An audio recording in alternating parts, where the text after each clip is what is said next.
So we have Piggy here who is really, really resisting having lunch at school. Now, the teachers have said that there's no issue with his lunch, that his lunchbox comes back mostly empty, but every day before school he's saying to his mummy, I don't want to have lunch, I want you to come and get me at lunchtime, and he's getting quite hysterical. So he's at nursery school, and I'm just going to show a demonstration of what doesn't work and then what works. I don't want to have lunch at school. I'm not going to have lunch. I want you to come and get me. That's not fair. I don't want to have lunch at school. I hate lunch at school.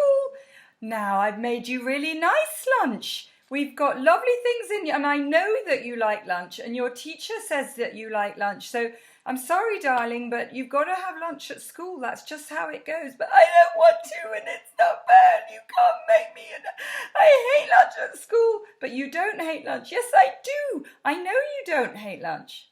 Okay, so then we're getting into a battle, and he doesn't feel understood. Something about lunch is upsetting him. And you explaining that he likes his lunch and the teacher says he likes his lunch just isn't quite cutting it. So I would recommend that if you can, you have this conversation at bedtime.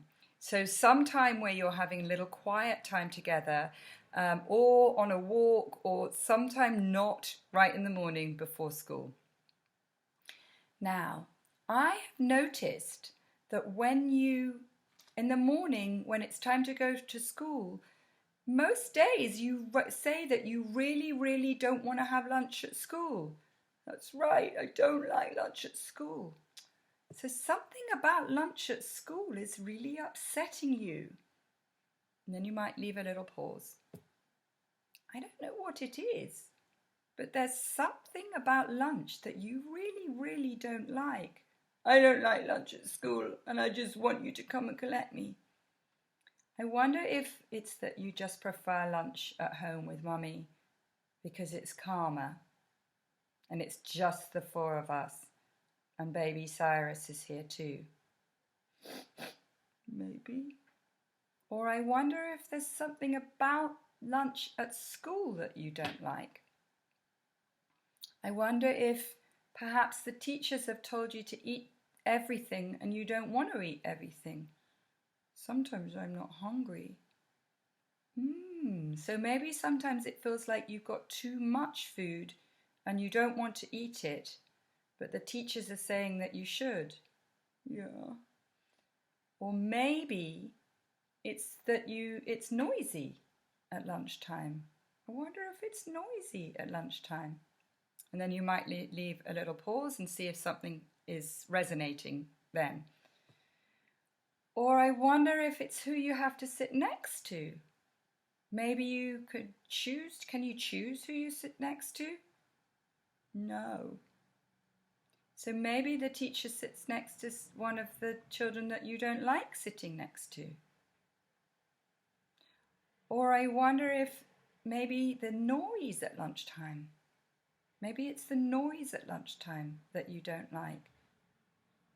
But I know that something about lunchtime upsets you, or there's something that you don't like about lunchtime. And I'd really like to understand. I wonder if you might be able to tell me. Now, they might say, I don't know, in which case you just say something like, well, you have a little think about it. Perhaps when I've said goodnight and you're lying still, you might be able to think about the things about lunchtime at school that you don't like, or why it is that you want to come home at lunchtime, okay? Will you do that? And then you'll tell me? Yeah. Okay, so this is just about whenever you get resistance, there will be something there. They may not know.